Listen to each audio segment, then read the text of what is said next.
네, 안녕하십니까? 네, 올해도 변함없이 수륙제 이 행사를 위해서 밤낮으로 노고를 아끼지 않으시고 또 심혈을 기울여서 준비하신 진관사 회주이신 개호 스님을 비롯해서 이 법회 주지 스님과 또 사부 대중들께서 다 애쓰신 공력이 너무너무 역력해서 감동이 아주 큽니다. 그리고 또 현장에 와서 직접 보니까 우리가 인터넷이나 이런 걸로 보는 것보다도 훨씬 감명이 크고, 또 아까 연불 해주신 여기 동희 스님께서는 옛날부터 제가 잘 알고는 있고 또 잘 아는데 그 어장 스님이시고, 그런데 연세가 참 많으셔요. 저보다 약간 선배 스님이십니다. 그런데도 너무 정말 역력하시게 잘 하시는 모습을 보고 제 가슴이 울컥했습니다.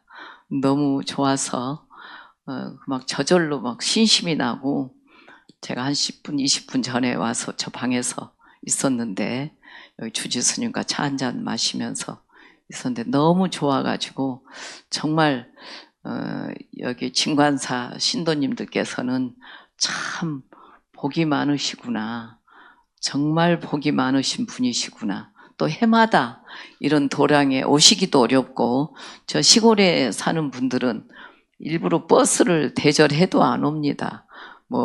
농사 짓는데 바쁘고 뭐 하는데 바쁘고 해서 못 갑니다. 이럽니다.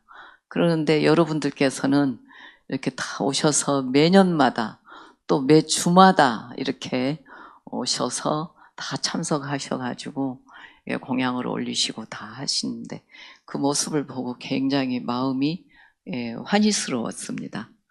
여러분들은 정말 복 받으십니다. 네. 아까 말씀하신 대로 이제 이 수륙제 법문에 대해서 진리의 숲으로 이끌어 주시는 부처님, 또 모든 스승님께 감사드린 그런 말씀을 했으면 하고 연락이 왔어요. 근데 이 진관사 수륙제는 그 조선시대 태조 임금 때부터 시작되어서 600년이 넘지요. 그 전통을 유지하고 이어온 아주 국행 수륙제 도량으로서 정말 명실상부한 이런 도량입니다. 다른 데도 저는 수륙제 몇 번 이렇게 참석을 하면은 이렇게 봐도 이렇게 질서정연하면서 정말 엄숙하고 환희스럽고, 이런 거는 감동이 좀 덜 올 때가 많아요. 그런데 여기는 그렇지가 않습니다. 그래서 굉장히 정말 좋은, 엄숙하면서도 환희롭고 그런 마음이 일어나기 참 어렵거든요. 여러분들께서는 정말 좋은 도량이고 또 명실상부한 그런 진관사 도량입니다. 전부 수고 많으셨습니다. 회주 스님, 주지 스님, 대중 스님들 감사합니다.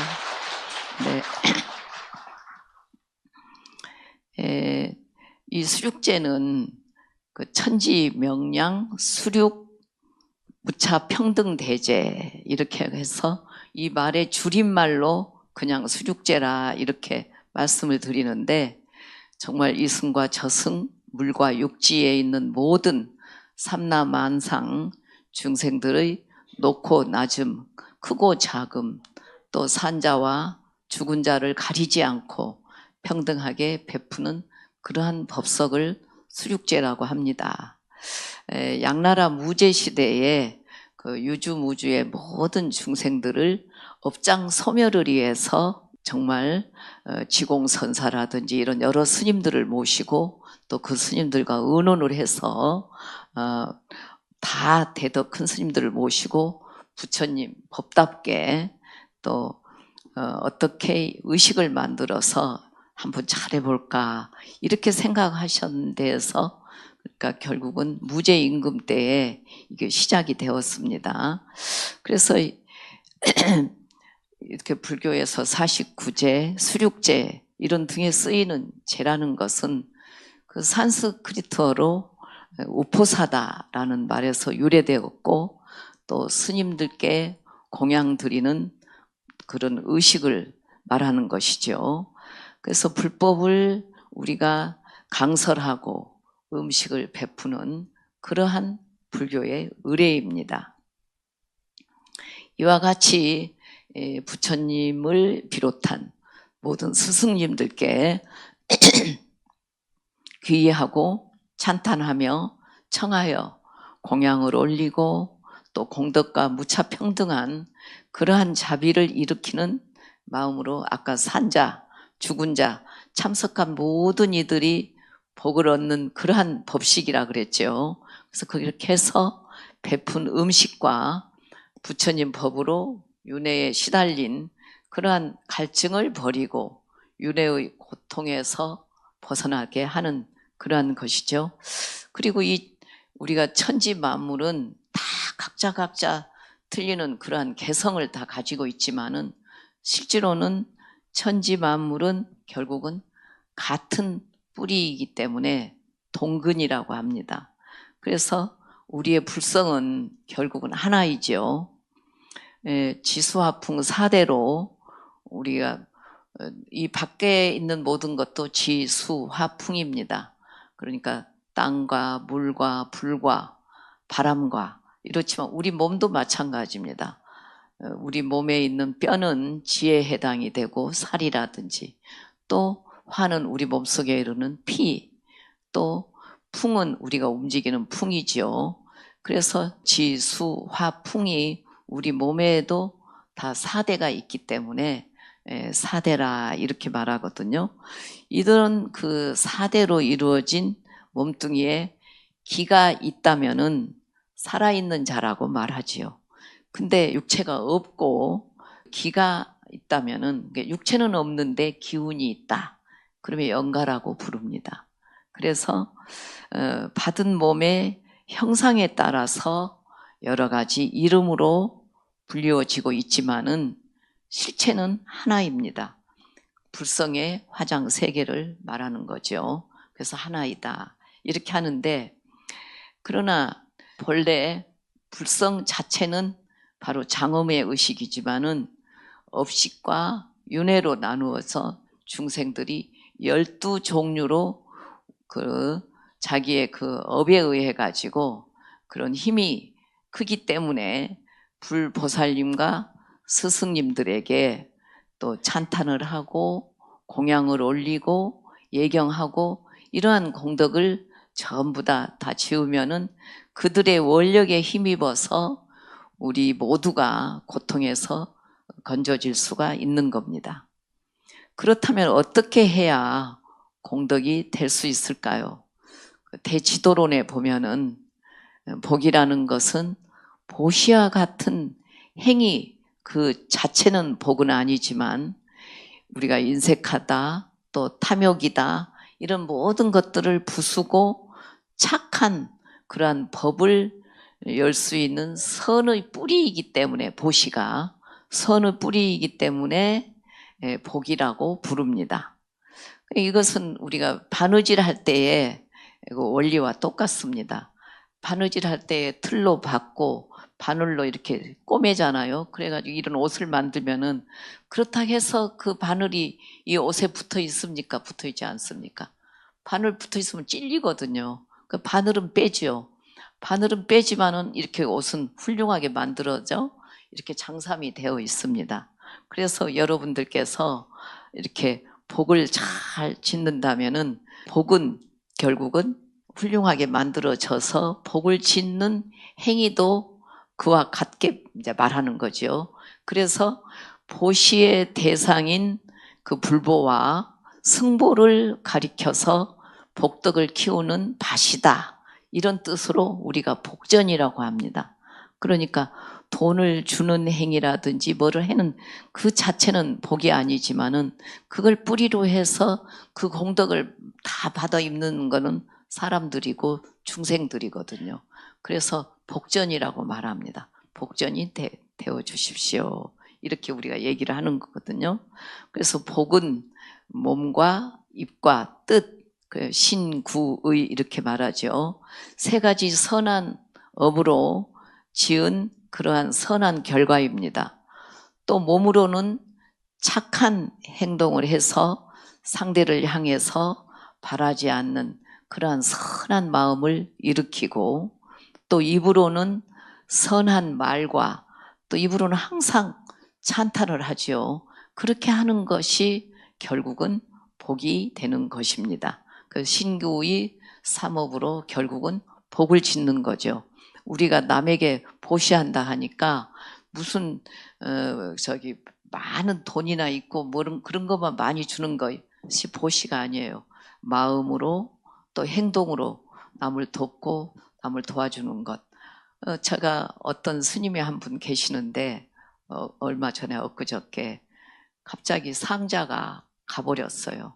근데 그 상자가 연세가 많으신 스님인데 그 상자가 이렇게 아주 잘 시봉을 했는데 갑자기 몸이 약해서 갑자기 가버렸습니다. 그러니까 이 스님이 너무 힘드시는 거예요. 연세도 많으시고 놀래가지고 자꾸 전화를 하시는데 제가 도울 건 아무것도 없잖아요. 그러니까 어떡하냐고 그 말씀을 자꾸 들어드리고 마음을 위로해드리고 그것밖에 제가 할 수 있는 건 없거든요. 그러니까 마음을 통한 사람은 스님밖에 없어서 내가 전화한다 이렇게 말씀을 하셔요. 그러니까 여러분들께서도 남의 아픔을 같이 아프게 여기시고 남의 기쁨을 같이 기쁘게 여기시고 또 이렇게 도량에 환희스러울 때 여기 오셔가지고 마음이 환희롭다, 너무 환희롭다, 너무 좋구나, 내가 이런 데 와서 이렇게 법문을 할 수 있구나. 저는 사실 종단에 제가 계단에 가서 여기 개호 스님과 함께 그 계단에 개를 줍니다. 요즘 수계에 비구니로서 우리 이제 비구니 스님들에게 개를 주고 이런 건 하고 다니지만은 또 강의를 하고 스님들에게 이런 건 하지만 다른 절에 가서 법문을 잘 안 해요. 절대 오라고 해도 저는 안 갑니다. 근데 개호 스님께서 3월 달부터 계단에 오셔가지고 달력을 들이대면서 오늘 날짜를 적어라. 오늘밖에 없지 않느냐 하면서 계속 막 강조를 하시니까 제가 뭐라고 개호 스님 뜻을 어기기가 어렵더라고요.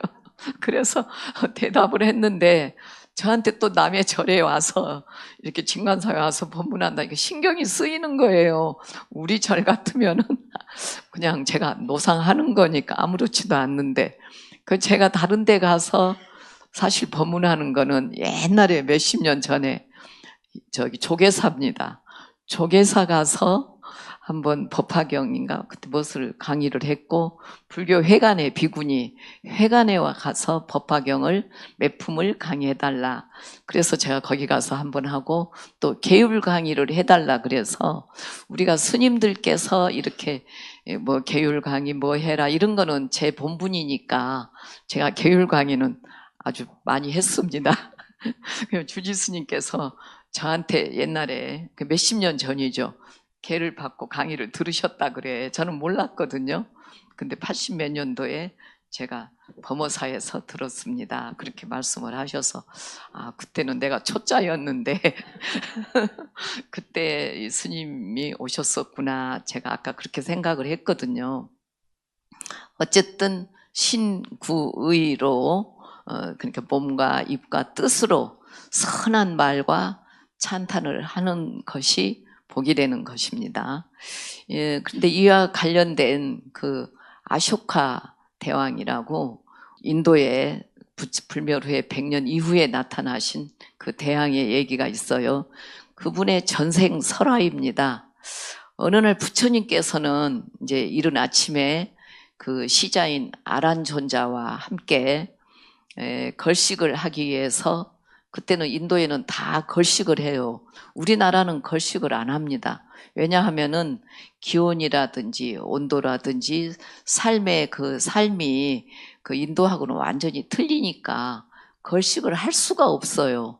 그래서 우리나라는 안 하지만 지금도 그 라오스라든지 미얀마 또 저기 인도 이런 데는 가면은 다 이제 스님들은 걸식을 해요. 하루에 한 끼밖에 또 안 드시고 그렇게 하는데 부처님께서도 항상 아침에 이제 일찍 일어나셔서 그 아란존자와 함께 이렇게 걸식을 하기 위해서 성 안으로 들어가셨습니다. 길을 가는 도중에 그 어린 아이들이 이렇게 소꿉장난 하는 것을 이제 보았는데, 그 아이들은 흙을 모아가지고, 그렇게 모래, 흙 이런 것들을 모아가지고 이제 집도 짓고 창고도 짓고, 또 이거는 곡식이다, 다 흙으로 도마서 이거는 또 보물이다, 그 창고에다 흙을 이렇게 모아놓고 이렇게 합니다.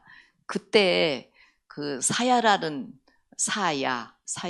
이름의 어떤 조그마한 어린아이가 저기 먼 데서 부처님께서 이렇게 바루를 드시고 걸식하러 오시는 모습을 보고 자기 마음에 저절로 어린아이가 무한한 공경심이 생겼고, 또 무엇인가 이렇게 보시하고 싶은 그러한 순수한 마음이 우러났습니다.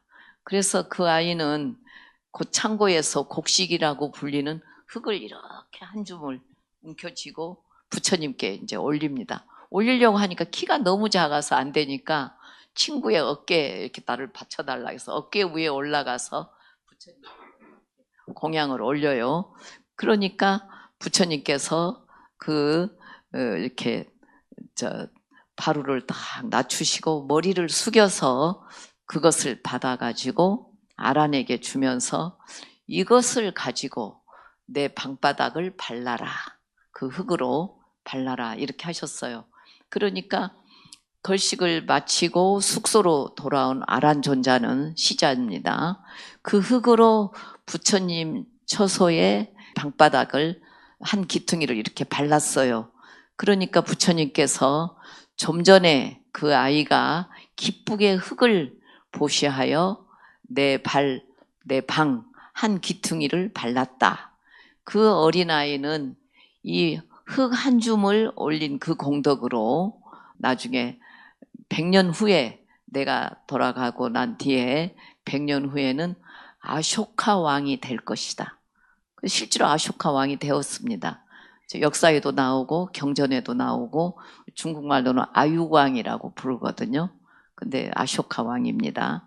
그래서 우리가 인도에 가면 지금도 탑도 있고 또 기둥도 있고 아쇼카 왕이 세운 이런 그 기둥도 있고 다 볼 수 있어요. 여러분들이 인도 다녀오신 분은 보셨을 거예요. 그래서 이 이야기에서 우리는 가진 것이 정말 흙일지라도, 비록 흙이지만 순수한 마음으로 부처님께 올린 그 공덕이 무량한 것임을 알 수가 있습니다. 이것은 바로 깨달은 자이고, 또 이것을 받은 자도 굉장히 깨끗한 순수한 마음의 자이기 때문에 받은 자가 깨달은 자, 또 공양을 올린 자가 지극히 순수한 마음이었기에 바로 가능한 이야기입니다. 얼마나 그 똑바른 순수한 마음으로 올렸기 때문에 그 공덕이 무량하지요. 그래서 무차 평등 대제인 이 수륙대제는 모든 중생을 예민히 여기는 불보살님과 또 스승들과 원력과 지극한 자비, 또 그러한 공양, 공덕으로 법계를 두드려서 모든 중생들의 업식, 또 흐름을 멈추게 하고 건지는 것이 바로 수륙대제의 의미입니다.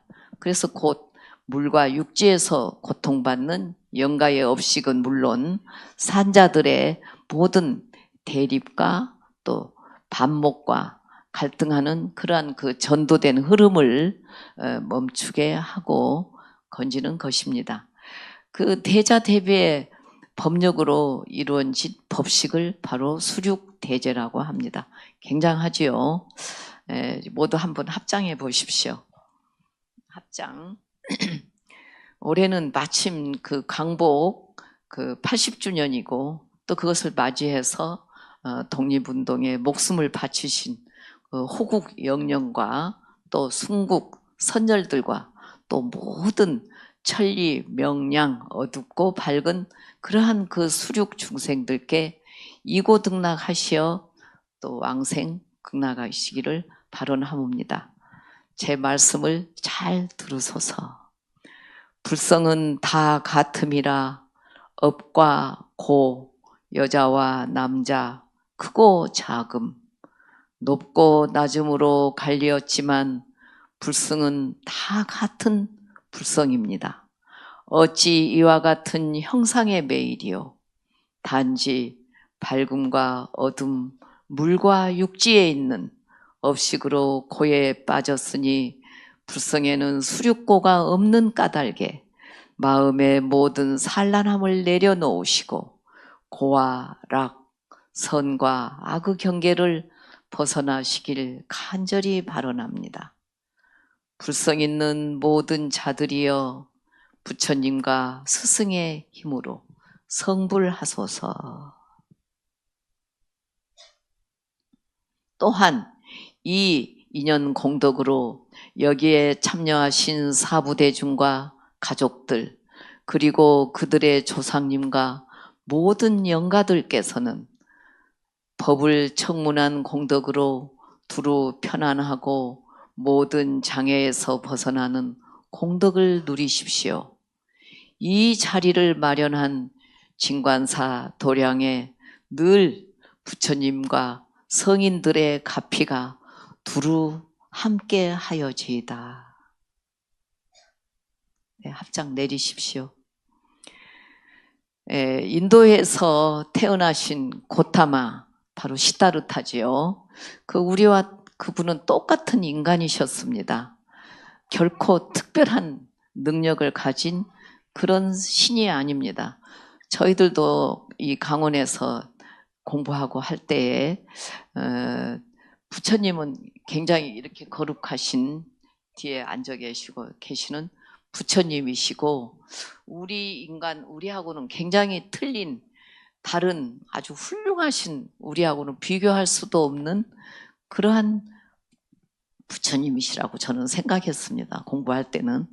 그랬는데 이제 계율을 공부하면서 율장을 딱 보는데 부처님이 너무 인간적이신 거예요. 너무 인간적이시고 너무 자비하시고 또 너무 고뇌하시고 그런 그 인간적인 면을 제가 보게 됐습니다. 저도 계율 그러면 아주 딱딱하고 율만 탁 지키면서 그건 안 돼, 안 돼 이런 것만 계율인가? 저도 이렇게 생각했어요. 젊었을 때는. 그랬는데 율장을 딱 보면서 하루는 느꼈는데 무엇가 나오느냐 여러 가지가 많지만 스님들이 잘못하고 막 이러니까 고뇌도 많이 하시고 야단도 많이 치시고 나중에 계속 보니까 부처님은 너무 잔소리쟁이가 아니신가 이런 그 생각이 들 때도 있었거든요. 그러는데 이 부처님께서 이제 하루는 항상 걸어 다니면서 보행을 하시면서 하룻밤에 한 군데서 하룻밤만 자지 두 밤을 자면 안 된다는 그런 것이 나왔어요. 근데 나중에 사립을 존자가 너무 많이 아팠기 때문에 하룻밤만 자고 가다가 그만 더 큰 병이 나서 굉장히 고생을 했거든요. 그걸 아시고는 아프고 어려울 때는 한 군데에서 두 밤을 자도 좋다. 이런 이제 계율이 또 생겨납니다. 그러는데 부처님께서 이제 하룻밤 이제 비가 막 오는데 어제는 비 왔죠. 근데 오늘은 굉장히 날씨가 좋더라고요. 그래서 참 좋았습니다. 그래서 비가 막 오면서 이렇게 축축하고 또 대중들 같이 다 옮기면서 원래 1250명은 상주 대중이에요. 상주 대중이 부처님을 따라다니는 대중이 1250명이나 됩니다. 그래서 공양을 받아도 한 군데에서 받을 수가 없으니까 여기서는 누구누구 여기에서는 어디 또 배당하는 그 소임자가 있어요. 부처님께서도 이제 어느 곳에 가셔서 하룻밤을 쉬시게 되는데 비는 막 내리고 또 눅눅하고 안 좋잖아요. 근데 부처님께서는 방에 들어가서 이렇게 좋은 진관사 이런 방이라고 생각하시면 안 됩니다. 정말로 안 돼요. 그래서 그런 눅눅한 데 계시지만은 생각하시면서 이렇게 비는 오고 축축한데 아란존자가 누구십니까? 아니 저기 나홀라 존자. 네, 부처님의 아들이지요. 나홀라 존자. 나이도 아주 어립니다. 나홀라 존자가 어린데 우리 나홀라 존자는 어디에 가서 지금 어느 구석에 가서 이 밤을 지내고 있는가 하고 이렇게 관을 해보시는 거예요. 이제 나홀라 존자에게 생각을 두시고 관을 턱 하고 계시니까 나홀라 존자는 이렇게 그 사미 중에 나이가 조금 많고 큰 사미들은 한 17살 이렇게 먹었는데 나홀라 존자는 11살, 12살 이렇게밖에 안 먹었는데 너는 이 방에 들어올 수 없고 비좁고 하니까 바깥에서 지내라. 그러니까 나홀라 존자가 어디로 가겠습니까? 화장실 이렇게 그 집으로 되는 어름한 우리 옛날 6.25 이후에 시골 화장실 강원도 여러분 가보셨습니까? 그런데 가면 잘못 밟으면 그 이렇게 통에 그 물통에 잘못 밟으면 나무가 부러져서 빠집니다. 네, 그런 것도 있었어요. 그런데 그런 화장실 근처에 비는 막 내리고 그 집자락에서 물은 뚝뚝 떨어지고 하는데 그 화장실 속에 한쪽에 들어가서 이렇게 이제 밤을 지내고 하려고 있어요. 그런데 부처님께서 딱 가나니까 나홀라 존자가 그 화장실 근처에 있는데 거기에 뱀이 또 사람 땀 냄새를 맡고 이렇게 기어가지고 나홀라 존자를 물려고 하는 거예요. 그러니까 부처님께서 깜짝 놀래가지고 신통을 부려서 신통 부리지 말라고 하셨는데 그 제자 목련 존자에게 신통 부리지 말라고 하셨습니다. 그러는데 신통을 확 놔두어서 순식간에 나홀라 존자에 거기에 가셨어요. 가셔가지고 안에 누구 있느냐 그리고 물으시니까 나홀라 존자 네 나홀라입니다 이러면서 벌벌 떨면서 있으니까 그 뱀이 그냥 다 혀를 날름거리고 그 안으로 들어오려고 해요. 화장실 이렇게 문 사이로 이렇게 그러니까 우리나라에 지금 화장실 생각하면 안 된다고 제가 말씀드렸죠. 인도 한번 가보셔요. 지금도 인도 기가 막힙니다. 그러니까 그 화장실에 그냥 뱀이 들어오니까 나홀라를 얼른 들어서 안고 부처님 거처로 오셔가지고 부처님이 방에 데리고 하룻밤을 주무셨어요. 주무시고 그 이튿날 제자들에게 막 꾸짖습니다. 나홀라가 누구더냐? 바로 내 아들이 아니더냐? 그런데 어떻게 나이 어린 삼이라고 이렇게 잠잘 곳도 없는데 내치고 그 밤에 비 오는 밤에 이렇게 밖에다 두느냐? 그래서 부득이 할 때는 삼이도 비구 스님이지만 삼이도 하룻밤 데리고 잘 수 있다. 그러한 법이 만들어졌습니다. 그러니까 잘 곳이 없을 때는 삼이도 하룻밤은 데리고 자거라. 이런 법이 만들어졌다 이 말이죠. 제가 그걸 보면서 아주 정말 부처님이 너무 마음에 들었습니다. 부처님이 이렇게 인간적이시구나. 그리고 우리가 대중들하고 살면서 속이 굉장히 상할 때가 있죠. 속상하고 굉장히 안 좋을 때 부처님은 어떻게 이럴 때 무슨 생각을 하시고 어떤 생각을 하시고 이렇게 하셨을까. 제가 이제 그런 생각이 들 때가 있었어요. 그래서 여러분들께서 부처님에게 지극정성 정말 내 마음을 다 오롯이 하고 공부하고 잘하면은 이 세상에 안 되는 게 한 가지도 없습니다. 그리고 기도도 금방 성취한다고 하는 게 아니에요. 지극정성하면 저절로 다 천천히 이루어집니다. 그게 명현가피라 그러거든요. 그래서 무슨 금방 하늘에서 돈이 뚝 떨어지게 바라는 거 그런 것이 아니에요. 그래서 여러분들이 그 진일한 마음으로 오롯한 마음으로 똑바르게 사시면은 다 이루어집니다. 어쨌든 제가 이거는 원래 하려고 안 했는데 저절로 나왔습니다. 예.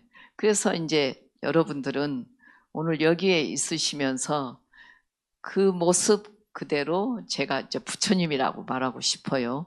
근데 그 많은 사람들에게 여러분은 무엇 때문에 살고 계십니까? 삽니까? 하고 물으면은 대부분 사람들은 나는 돈 벌기 위해서 살지요. 또 명예를 위해서, 또 자녀를 위해서, 또 아내를 위해서, 남편을 위해서 산다. 이렇게 대답하는 사람도 많은데 각자가 다 자기 좋아하는 것을 골라서 나는 누구를 무엇을 위해서 산다고 대답을 합니다. 그렇지만 그것은 우리가 살고 있는 삶의 한 방편이지요. 방편이지 무슨 수단이나 그런 것이지 목적은 될 수 없거든요. 그러니까 하지만 결국 다 알고 본다면은 누구를 위해서 산다 하지만은 인생은 자기 자신을 위해서 결국 사는 겁니다. 그래서 뭐 자녀를 사랑하거나 무슨 명예를 존중한다거나 또 그 철학을 좋아하고 예술을 즐기고 그 모든 것들이 결국은 자기 자신을 복되게 하고 또 지혜롭게 하고 행복하게 하기 위해서 사는 것입니다. 그렇지만 그 자기의 근본 본연의 자세를 깨닫지 못하고 돈이나 명예나 사랑이나 이런 어떤 것이든 거기에 노예가 되면 안 되지요. 그래서 결코 근원적인 나의 행복은 우리에게 가져다 줄 수 없기 때문에 왜냐? 가슴 한구석이 어디엔가는 여전히 허전하고 또 외롭고 때때로 두려운 마음이 남아있기 때문입니다. 그 이유는 무엇인가? 근본 진리에서 근원에서 또 본질에서 벗어나 있기에 그런 것입니다. 그러면은 불교에서는 인생의 목적이 무엇인가? 무엇이라고 합니까? 또 어떻게 살라고 하는가? 그것은 바로 자기 자신을 깨닫고 중생을 구하는 것이 불교의 근본 목적입니다. 아주 한마디로 쉽게 상구보리하고 하화중생하라 이런 말씀이죠. 그래서 상구보리, 하화중생 이 두 바퀴를 굴려가면서 우리가 열반 곧 깨달음을 향해서 걸어갑니다. 그것이 바로 불교에서 바라보는 인생의 목적이라고 말할 수 있습니다. 상구보리 하화중생은 어떻게 살아야 되는가? 결국은 불교는 배우는 데만 의미가 있는 게 아니죠. 우리가 아무리 경전을 잘 본다 하더라도 실천을 하지 않는다면 아무 이익이 없다고 봅니다. 그래서 이 법회에서도 여러분들께서 법문을 듣고 집에 돌아가셔서 다 잊어버리고 막 화를 내시면서 뭐 부부싸움을 한다든지 아이들한테 너무 지나치게 꾸짖는다든지 그러면 별로 공덕이 없어져 버려요. 그래서 내 안에 잠자고 있는 부처의 싹, 그 씨가 바로 싹이 트고 어둠이 서서히 다 물러가면서 환한 마음으로 살아갈 수 있습니다. 그래서 우리 자신이 무량광, 무량수, 아미타불 부처로 여기 이곳에서 살아가게 되는 것입니다. 제가 주지스님 방에 아까 들렸는데 여러분이 바로 부처님이십니다. 그 말귀가 딱 마음에 와 닿거든요. 여러분의 그 순수한 본연의 마음은 특별한 게 없어요. 여러분이나 나나 누구나 다 본래의 마음은 아무런 특별한 감정도 없고 기쁨도 없고 나쁨도 없습니다. 그 순수한 마음이 바로 부처다 이 말이거든요.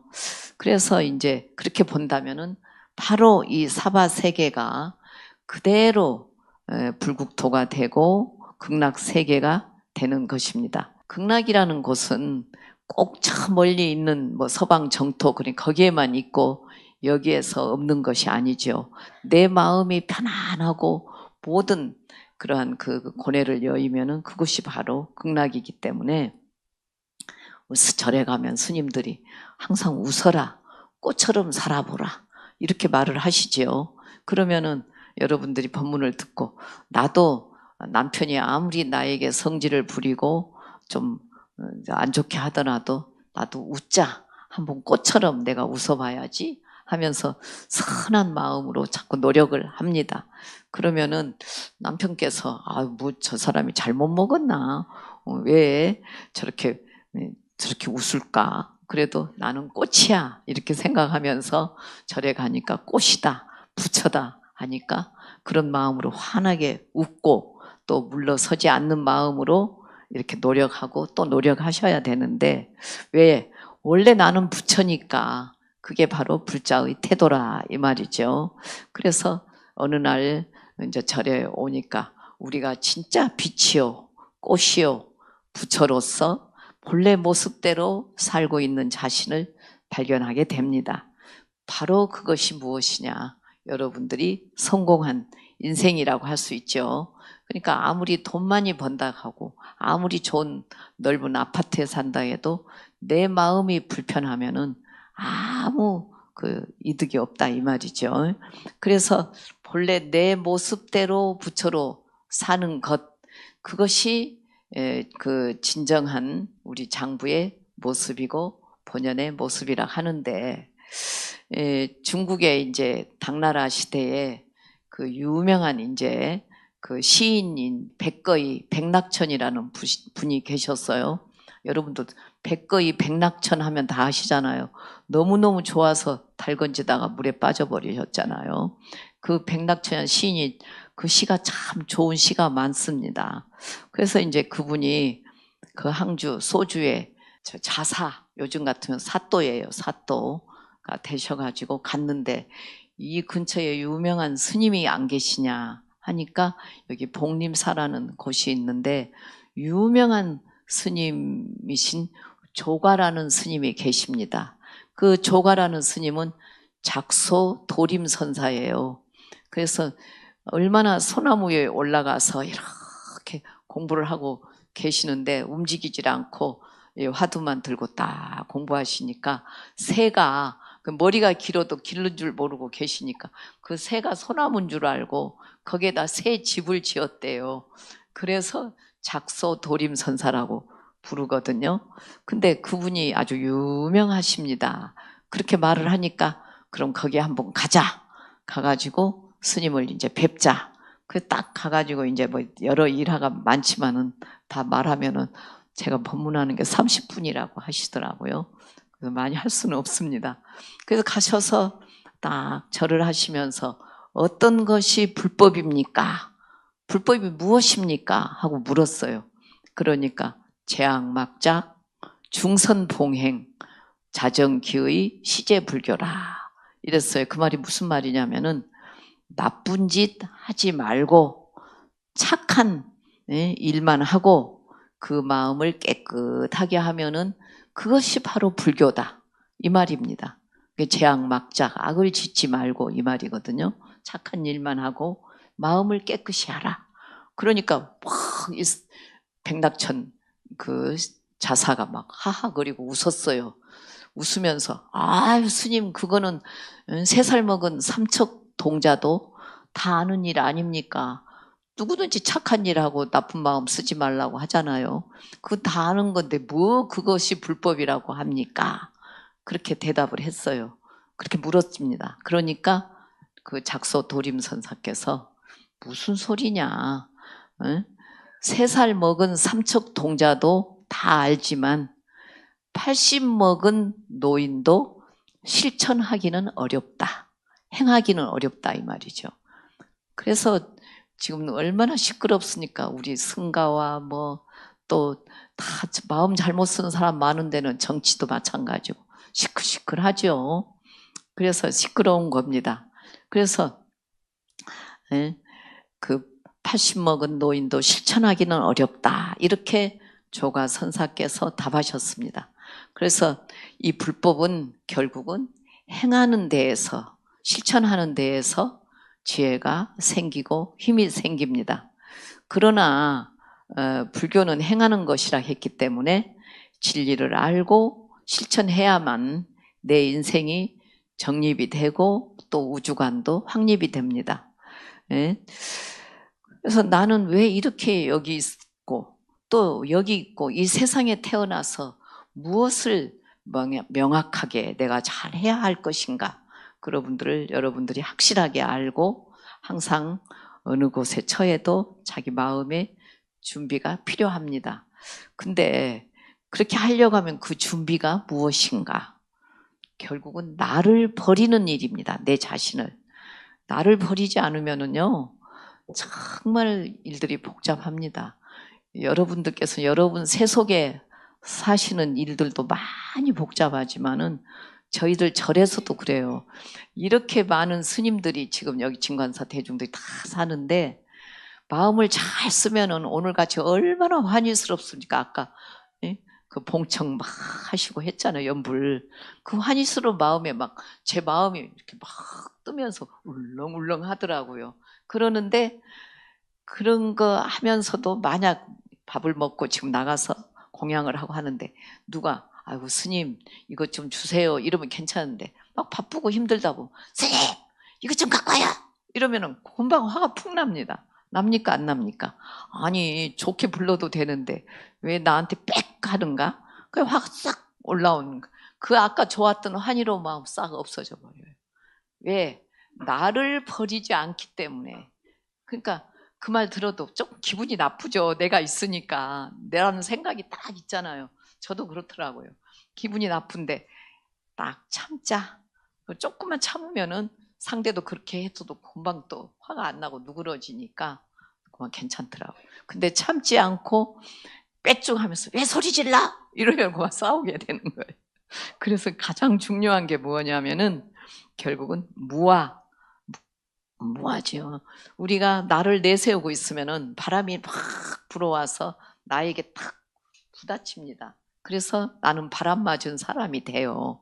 그러는데 내가 없다면은 그냥 허공 따라 흘러가고 바람 소리 따라 흘러가고 하니까 흥겨운 노랫소리가 절로 막 나오게 되죠.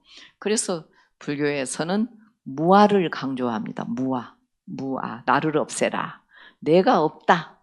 나라고 고집할 것이 없다 이 말이죠. 왜 내가 없어? 나는 기마무게 분명히 내가 있는데 왜 없지? 이렇게 묻는다면은 그건 당연하지요.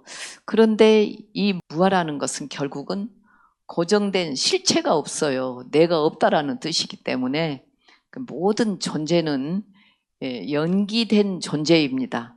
그래서 일시적으로 그렇게 이름만 붙였을 뿐이지 그게 영원하지는 절대 않거든요. 변하지 않는 것은 없습니다. 그래서 여기에 보살님들도 나는 누구이고 나는 누구의 아내이고 나는 누구의 딸이고 누구의 제자이고 뭐 하다 보면 자기 조건과 관계 속에서 계속 변하고 있거든요. 그렇게 고정된 실체는 없는데 이것은 바로 내가 아니라 그 나라 하는 나의 것이 아니다. 나는 결국은 자아가 없다. 이 모든 그 것들을 내가 아니면은 도대체 어떤 것을 나라고 할 수 있는가? 그래서 옛 스승들께서 이제 부처님과 마찬가지로 부처님 제자가 다 우리 스승이지요. 스승들께서 나는 누구인가? 이것을 찾기 위해서 결국은 요즘은 명상이라고 많이 합니다. 근데 우리는 화두라 그래요. 저희들은 화두 시대에 살아서 내가 누구인가? 그걸 이제 공부를 하는 거죠. 그래서 부모 미생전 본래 면목은 무엇이냐 이렇게 묻어요. 부모님이 나를 낳기 전에 나의 본래 면목은 무엇인가? 부모에게 내가 태어나기 이전에 나의 본래 면목, 나의 진짜 모습은 나라는 사람은 누구였던가? 무엇인가? 그거를 자꾸 정말 고민되는 일입니다. 계속 이 무엇인가? 이것을 부여잡고 궁구하고 찾고 또 궁구합니다.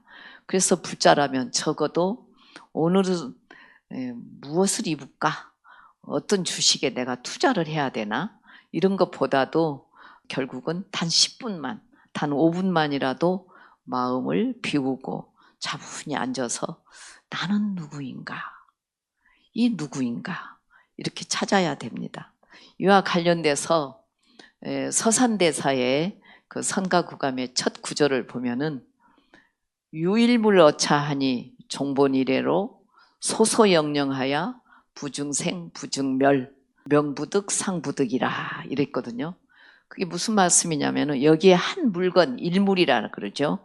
한 물건이 있으니 본래부터 밝고 신령스러워서 나지도 않고 멸하지도 않으며 이름도 붙일 수 없고 모양으로 나타낼 수도 없다.